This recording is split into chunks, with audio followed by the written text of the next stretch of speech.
যেমনটা কিন্তু আপনাদেরকে দেখাচ্ছিলাম, গত 29শে জুলাই থেকে 8 আগস্ট পর্যন্ত দেশকে আওয়ামী লীগের যে একটি নাশকতা সেটি কিন্তু বলা হয়েছে যে এই সময়ের ভিতরে, এই 8 দিনের ভিতরে অর্থাৎ 8 আগস্ট পর্যন্ত যে কোনো সময় আওয়ামী লীগ নাশকতার একটি পরিকল্পনা করতে পারে।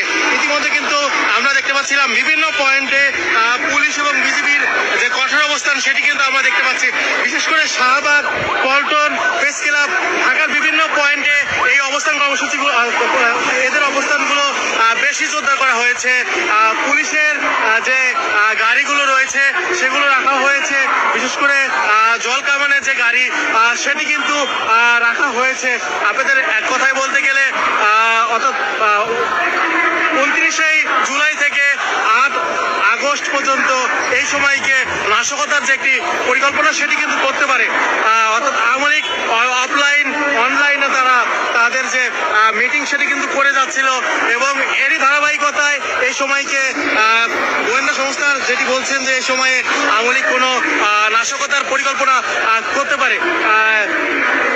এদিকে শাহবাগে অবস্থান করছে যারা জুলাই যোদ্ধা রয়েছেন, তারা শাহবাগে অবস্থান করছেন এবং এই কারণেও অতিরিক্ত পুলিশ এবং বিজিবি মোতায়েন করা হয়েছে।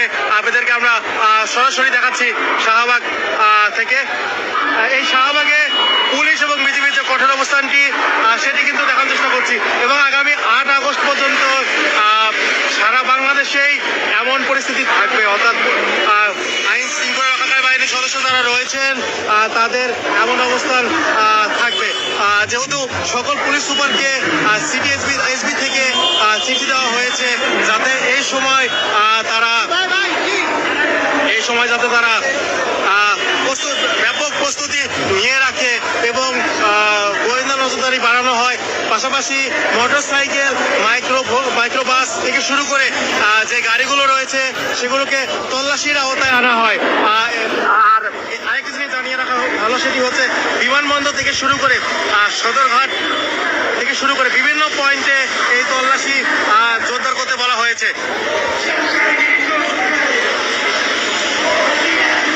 আপনাদেরকে আমরা সরাসরি দেখাচ্ছিলাম শাহবাগ থেকে সবশেষ অবস্থানটি এবং শাহবাগে আমরা দেখতে পাচ্ছিলাম শাহবাগের যে দুটি রাস্তা রয়েছে এই দুই রাস্তাতেই অতিরিক্ত পুলিশ